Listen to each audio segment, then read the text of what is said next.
you say, well, we need a new school in the area, and the MPs say, yeah, but like we released a plan recently that said that like there is no need for the school in this area. But if you have inside information from like someone in the department that says, actually, no, that's just a political stance that they're saying, you can actually throw that back at the decision maker at the right time. Now we're going to do key facts and insights, which is basically just dumping a whole bunch of like links and notes about articles and interesting information about the topic.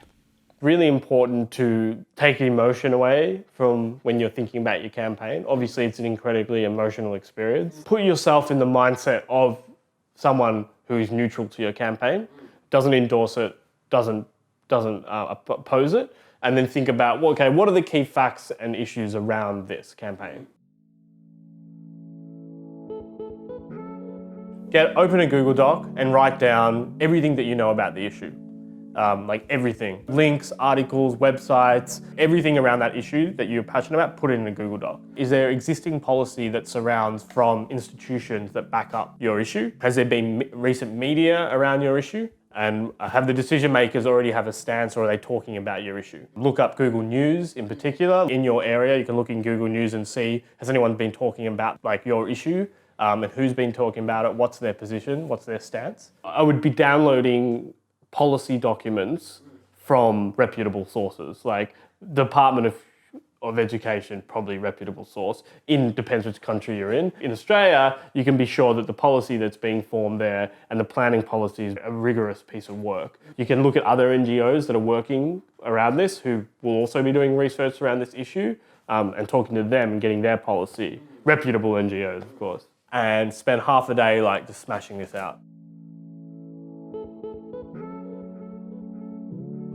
Then start refining that document to sort of understand what is the issue and what is the barriers, what are the entries to kind of change that issue. And find the elements and the streams of them and figure out the key insights around those strands that are coming out around your issue. Put that all down in one document and that will sort of form your main insights around the issue. Try to get 10 one-line insights out around your campaign. I mean, well, Wikipedia gets changed all the time, right? Like political advisors go in and change people's Wikipedia page. So all the articles and the research and that sort of stuff, yes, like make sure you have that documented, make sure you have that kind of like logged. Screenshot them and download them and save them so you have them there at your disposal. Make sure that you've got all that stuff kind of like securely stored. Cool. Who's won this campaign before and how have they won it? Can you meet with them? Can you talk to them? Can they help you and advise you on the campaign? That's really important as well. The community over the park, did they win that campaign? How did they do it? That's how movements form, right? Like people see other people doing stuff and then they incorporate that. If you've done your research right, your key facts and insights should be just the really top level, most important facts in easily readable single sentences. And I think like the important thing that will come out of this is like, you're not going to have all the answers. You're going to come out with a series of questions. So make sure you jot those down and keep them. I haven't found the stance of the local MP about the school.